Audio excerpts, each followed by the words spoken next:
Antonio Andolini has gone from unknown coach to one of Italy's greatest modern managers after his stints at AC Milan and Inter Milan. Now he's ready to take over the Italian national team to restore their former glory and bring the World Cup home. Can he do it? Stay tuned to witness the final chapter of Andolini's story. Before we dive in, only 4% of you are subscribed, so go ahead and make sure to subscribe and turn on notifications so you never miss a video. Just when he thought he was out, they pulled him back in. It had been 3 months since Antonio Andolini's retirement. The Italian had been enjoying a quiet life on his vineyard in the countryside of Corleone, far from the noise and chaos of football. But that peace would soon be interrupted, as the world of management had come calling once again. This time it wasn't a club knocking on his door, but the Italian national team. Representatives arrived at his estate, ready to convince Andolini to become the Azzurri's next head coach. At first he was resistant. After 7 emotionally draining years at AC Milan and Inter, he believed that he had nothing left to give to the game. The reduced workload and lighter schedule of international football was tempting, but Andolini remained adamant that he was retired. But they made him an offer that he couldn't refuse, the chance to become the savior of his beloved nation. Italy was in ruins. Since their 2006 World Cup triumph in Germany, the national team had been spiraling. Group stage exits in the 2010 and 2014 World Cups, a disappointing Euro 2008, and despite a respectable run to the Euro 2012 final, they had fallen short of their high expectations. Yet things only got worse, as they crashed out of the Euro 2016 group stage behind Slovenia, and followed that up by failing to qualify for the 2018 World Cup, and barely escaped their group in the 2020 Euros, only to be knocked out by Germany in the quarterfinals. The reputation of Italian football had taken a pounding, so the federation presented him with a simple proposal. 1 contract, 1 tournament, the 2022 World Cup in Qatar. It was a perfect offer. Andolini had no energy for a long rebuild, and Italy needed a steady hand to restore credibility. The goal was clear for Andolini: stabilize the squad and restore pride, and if he could pull off some magic, win the whole thing. And so, just weeks before World Cup qualifying kicked off, Antonio Andolini came out of retirement and took the helm of the Italian national team. The first order of business was clear. Andolini would need to assess the national team's talent pool. There's an aging core of veterans who had become part of the furniture at this point. The list included Giorgio Chiellini, Leonardo Bonucci, Daniele De Rossi, Claudio Marchisio, Antonio Candreva, and Giuseppe Rossi.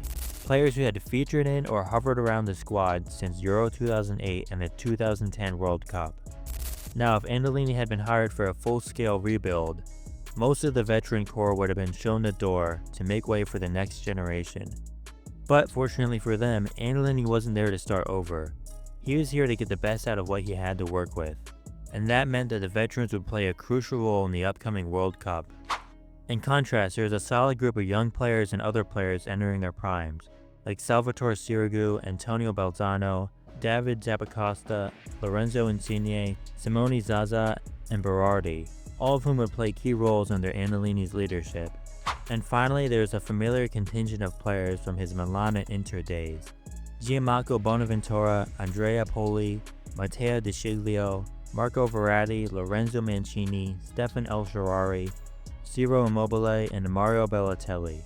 While working with the Milan players again could bring some tension, Andolini knew he could trust each of them when it mattered most. Andolini would need to rely on these players to guide Italy through a tricky World Cup qualification group. The group featured a talented Portuguese side led by Cristiano Ronaldo, who was still chasing the elusive World Cup trophy. It also included strong contenders like Russia, Switzerland, and Norway, who were all more than capable of causing upsets. And notably Slovenia, the very side that had knocked Italy out of Euro 2016, who stood as a painful reminder of how far the Azzurri had fallen. If Italy were to return to the World Cup stage, Andolini would need to navigate one of the toughest qualification groups in Europe. Andolini's first set of call-ups would mostly reflect the core group he would rely on moving forward. Aside from taking a closer look at midfield maestro Jorginho and Benfica youth prospect Nicola Megarini, Andolini had a clear vision of what the ideal squad would be for him.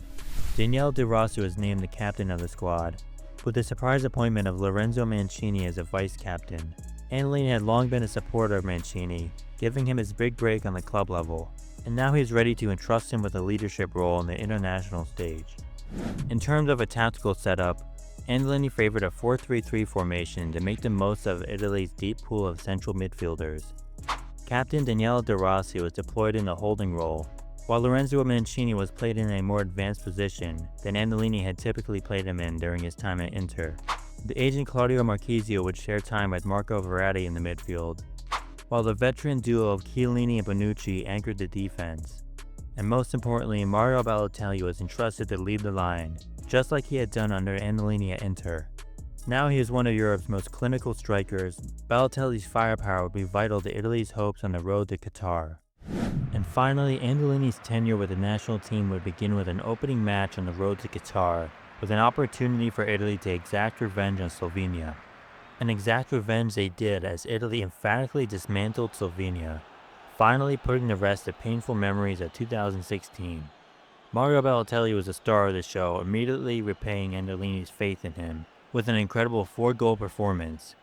It was a statement win as Italy announced that they were back. A hard-fought 2-1 victory on home soil against Russia followed, giving the Azzurri the perfect start for the qualifying campaign as they prepared for a crucial early clash against Cristiano Ronaldo and Portugal. Italy welcomed Portugal to Rome, with both sides aiming to seize control of the group. But it'd be Andolini's men who'd strike first, with De Rossi threading a perfect pass to Mancini, who calmly slotted it home to give the host a dream start, as Italy seemed to be flying under Andolini. But Portugal would hit back. A scrappy play in the box ended with Cristiano Ronaldo acrobatically firing home the equalizer for Portugal, practically rendering Italy's early breakthrough meaningless. Then, in what would unfortunately become a recurring issue, Salvatore Sirigu misjudged a cross, leaving him stranded as Nani, a former Andolini player at Milan, rose to nod Portugal into the lead. With time running out, Italy needed a response, and it came from Mario Balotelli, whose header crashed off the bar and over the line. Goal line technology confirmed the equalizer, sparking hope across the Stadio Olimpico that Italy could grab another late goal. But the final word would belong to Lorenzo Insigne. In the 90th minute, the winger danced through the box and coolly finished past Rui Patricio, sealing a dramatic 3-2 win. It was a crucial victory for Andolini, one that firmly established Italy as a team to beat in the group. However, a 1-0 loss in Moscow saw Italy immediately lose their footing in the group, leaving Andolini frustrated by the lack of concentration. Fortunately, Italy still topped the group after the opening 4 games, thanks to goal difference. The Azzurri were in a strong position early on, but Andolini remained wary of the team's past shortcomings. He was determined to refocus the squad after the stumble against Russia, hoping to avoid repeating the same mistakes that had led to the nation's previous failings. Thanks to a strong run of form over the next 3 matches, Italy managed to avoid the missteps of previous campaigns, at least for now. Andolini's men stayed focused and handled their business against the group's lesser sides. Back-to-back comfortable victories over Norway and Slovenia solidified their position at the top, while a dramatic late winner against Switzerland and Rome pushed Italy one step closer to qualification as the final stretch of fixtures approached. As things stood, Italy sat atop of the group with 18 points, while Portugal trailed behind in second with 14. Russia were a distant third, and the rest of the group had all but fallen out of qualification. However, a frustrating night in Switzerland saw Italy held to a goalless draw, a minor setback that suddenly threatened to lead to a late collapse. With Portugal now just 1 point behind them, all eyes turned to an upcoming showdown between the two nations. Unfortunately, Andolini's men failed to rise to the occasion. A ruthless brace from Cristiano Ronaldo secured a victory for Portugal, stunning Italy. Despite a promising start under Andolini, Italy were once again faltering at a critical moment, now in real danger of missing out on automatic qualification. And so Italy returned home to face Norway in the final group match, while Portugal traveled to Slovenia needing just a win to finish in first.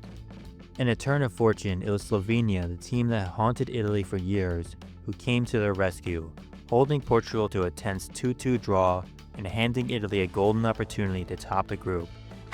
Back in Rome, Andolini's men were struggling to break down a resilient Norwegian defense, as the score remained 0-0 for 80 frustrating minutes. But then a moment of brilliance from Stefan El Shaarawy broke the deadlock, His stunning strike sealed Italy's return to the World Cup for the first time since 2014. For their return to the grand stage, Italy was handed a favorable draw, grouped alongside Poland, Scotland, and Egypt. On paper, it appeared to be one of the easiest groups, but Andolini refused to see it that way. Despite Italy's proud footballing history, they hadn't progressed past the group stage since 2006 and failed to even qualify in 2018. Andolini had no intention on sharing the same fate as his predecessors by underestimating the task at hand. He knew better than to take any opponent lightly. Andolini's final 23-man squad for the World Cup closely resembled the group that had secured Italy's ticket to Qatar. The only changes saw Jorginho and Megarini replaced by two of Andolini's former Milan players, Andrea Poli and Ciro Immobile. The rest of the squad remained largely unchanged, with their veteran core still central to Andolini's plans, as this tournament served as a final hurrah for many of them. Meanwhile, the error-prone Sirigu was still Italy's number one, with the nation lacking quality in the goalkeeping department. And lastly, up front, Mario Balotelli continued to lead the line as a focal point of Italy's attack. And finally, Italy's long-awaited return to the World Cup began with a group stage opener against Scotland. It was a monumental moment for the nation. After 8 long years, the Azzurri were back on football's greatest stage. But more importantly, there was a growing belief that this Italian side had the potential to make a deep run. However, Italy's return to the World Cup proved frustrating. Mario Balotelli struggled in front of goal and the rest of the team failed to rise to the occasion. The Azzurri struck the post multiple times and the match seemed destined to end in a goalless draw. Then El Shaarawy took matters into his own hands, with a brilliant solo run that broke Scotland's defense in the 70th minute, finally giving Italy a deserved lead after relentless pressure. But just as they seemed to have the game won, they lost concentration again. An 89th minute equalizer from Scotland spoiled the occasion, leaving Italy to settle for a 1-1 draw in their long-awaited return to the World Cup, as the team was struggling to find their shooting boots. Up next was a must-win clash against Egypt, with Italy desperate to ignite their World Cup campaign after the late setback against Scotland. The match also marked a reunion for Andolini with his former Milan player Mohamed Salah, someone the Italian manager knew could be extremely dangerous. Fortunately for Italy, Salah was kept quiet by their back line, and once again it was Stefan El Shaarawy who rose to the occasion, scoring another brilliant solo goal to seal Italy's first World Cup victory since their 2014 victory over England. The win saw them sitting in second place heading into the final group game against the leaders Poland. While Italy were seemingly on the verge of reaching the round of 16, a slip-up could be fatal, but Andolini had no interest in playing it safe and was determined to win the group. And he would get his wish just 2 minutes into the game as El Shaarawy struck again with another great solo effort, his third in as many games. El Shaarawy was quickly becoming one of the standout performers of the tournament, as Italy's 1-0 win over Poland not only secured their place in the knockout rounds, but also saw them finish atop of the group. In the round of 16, Italy were drawn against the United States, a tricky opponent they had previously tied against in the group stage of the 2006 World Cup win. Optimism was building around Italy as it finally seemed that the team was clicking at just the right time. Finishing had been a recurring issue throughout the tournament, but El Shaarawy's electric form had offered hope of a deep run. And just 12 minutes into the match, Mario Balotelli finally opened his account with a nearly 18-yard header from a brilliant cross by Belzano. Italy looked poised for their first World Cup knockout win since 2006. Then a risky challenge from De Sciglio nearly gave the United States a penalty and a potential equalizer. Instead, Italy capitalized moments later as Candreva coolly slotted home a second goal to double their lead. It appeared Italy were cruising to the quarterfinals, but once again a lapse in focus let the United States back into the match, and the momentum began to shift. Then in heartbreaking fashion, the Americans pulled off a dramatic 90th minute equalizer. Andelini was furious. Italy, as they had done so often over the past 2 decades, seemed to be collapsing under pressure on the biggest stage. In extra time, the US nearly completed the comeback, as an effort off the post was inches away from ending Italy's run before Sirigu managed to collect a rebound. Then in the 120th minute, a counterattack saw Mancini play through substitute Insigne, who had a chance to win it at the death, only for a shot to be blocked. And so it came down to penalties, the last thing that Andolini wanted. The shootout now reduced the game to a coin toss. And worse yet, Italy's aging squad was visibly exhausted after 120 grueling minutes. Captain Daniele De Rossi stepped up first and converted. Then the US answered. Candreva made no mistake with Italy's second, and Sirigu followed it up with a massive save on the American second attempt. Next came the young prodigy Mancini, with a chance to take the lead, but his shot was saved. The shootout remained tense with both sides trading goals. Then, with the US's fifth taker stepping up, the game was on the line. He struck it right down the middle, but Sirigu held his ground and made the save. Italy were through and the fans erupted in celebration, but on the pitch, relief was mixed with frustration. The unnecessary drama had drained the players, adding even more minutes on the legs of an already aging squad.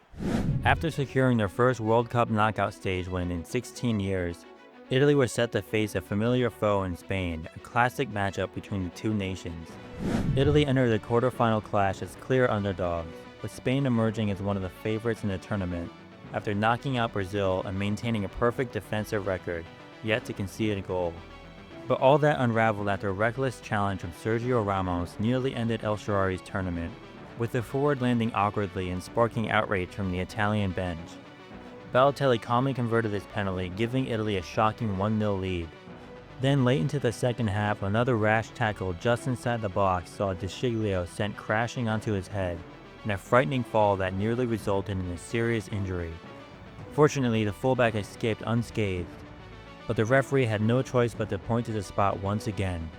Balotelli stepped up and buried his second penalty of the night, stealing a stunning 2-0 victory. Italy had not only knocked out one of the favorites of the tournament, but they were now through to the semi-finals. In the semis, another classic European showdown awaited, Italy versus Germany.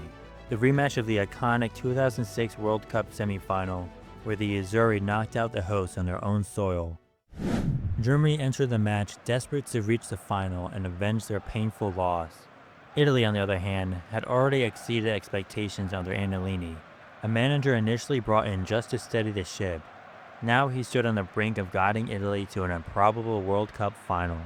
The match was tense and physical, with both sides struggling to find a clear chance.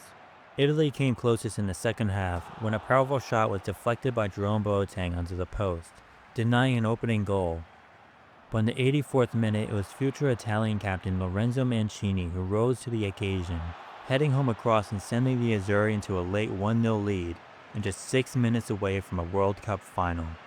Yet disastrous strike, as a routine cross into the box should have been claimed easily by Sirigu, but the Italian keeper misjudged it and palmed it weakly into danger. The Germans capitalized and delivered a heartbreaking equalizer that silenced the Italian fans and forced the match into extra time.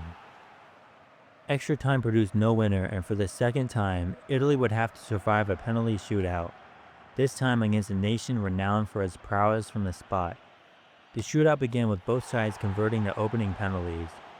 Then German captain Bastian Schweinsteiger stepped up, only to rattle the post after Sirigu's animated movements on the line appeared to unsettle him. Mancini stepped up next and smashed his shot past Neuer, redeeming his earlier miss against the United States. Sirigu, looking to atone for his own costly error, did just that, diving to the right and denying Mario Gomez. That left Candreva with a chance to win it, and he made no mistake, firing past Neuer and sending Italy to the World Cup final in stunning fashion, defeating the Germans once again in the semi-final, and capping off one of the most improbable runs in tournament history. And in the final, an unfamiliar opponent stood in Italy's way, Belgium. In the years since Italy last featured in the World Cup, Belgium had risen to join Europe's elite with a golden generation packed with world-class talent. Their road to the final saw them defeat South Korea, England, and their neighbors the Netherlands. As the day of the final arrived, both teams stepped onto the pitch knowing that this was a once-in-a-lifetime opportunity, a chance to etch their names into footballing immortality. The occasion was immense and so were the lineups. As expected, Belgium's side was stacked with star power. Kevin De Bruyne and Eden Hazard lined up behind Romelu Lukaku. Behind them stood a formidable defense led by Thibaut Courtois in goal, captain Vincent Kompany, and former Milan stalwart Jan Vertonghen anchoring the back line. Yet Andolini was prepared. Italy lined up in his old reliable 5-3-2 system, the same formation that delivered him 2 Champions League titles. And so the 2022 World Cup final officially kicked off. Belgium came close to striking first, with Axel Witsel forcing a sharp save from Sirigu early on. But it'd be Italy who'd draw first blood. Their new talisman and undeniably the best player of the tournament, Stefan El Shaarawy, started a blistering counterattack with a brilliant through ball. Then he proceeded to sprint nearly 60 yards to finish the very move that he started. He had carried Italy through the group stage, and now on the biggest stage of them all, El Shaarawy had put his country ahead in the final. But sadly, just moments later, a rough tackle from Lukaku saw El Shaarawy land awkwardly on his elbow, forcing him to exit the match prematurely. The man who had brought Italy this far would have to watch the remainder of the match from the sidelines. His injury ignited a tense and physical battle, as both sides began to commit harder tackles as the stakes began to rise. Yet despite Belgium's growing aggression, they failed to find a way past Italy's defense. World-class attacking stars like De Bruyne and Hazard had unfortunately disappeared in the biggest match of their careers. In the end, El Shaarawy's lone strike proved decisive, as the game finished 1-0. Italy were crowned champions of the world for the 5th time, their most improbable triumph yet. For Belgium, it was heartbreak at the final hurdle. For Andolini, it was a defining moment of his career. Captain Daniele De Rossi lifted the World Cup trophy as Italy drew level with Brazil at the summit of world football, both now 5-time champions. It was a triumph no one saw coming. Italy's aging core went out as heroes, and Andolini, who was hired to stabilize his ship, had delivered the World Cup title and had written his name into Italian footballing folklore. As for individual honors, Stefan El Shaarawy was awarded the Golden Ball after his sensational tournament. From carrying Italy through the group stage to scoring the game-winning goal in the final, his impact was undeniable in Italy's World Cup campaign. Meanwhile, Robin van Persie claimed the Golden Boot, scoring 7 goals in a swan song before his international retirement after nearly leading the Netherlands to the finals. Despite Belgium's heartbreak in the final, Thibaut Courtois was awarded the Golden Glove, having kept 4 clean sheets throughout the tournament. And so, after victory celebrations and a hero's welcome parade upon returning to Italy, Andolini's contract with the national team had come to an end. The federation offered him an extension, but Andolini, satisfied with reaching the pinnacle of football, chose to step away and end his storied career on the highest possible note. And for the 3rd and final time, Andolini returned to his vineyard on the countryside of Corleone. With the World Cup trophy now in his hands, his trophy cabinet had grown once more, from 17 to a remarkable 18 pieces of silverware. It was a job well done for an unknown manager from Corleone.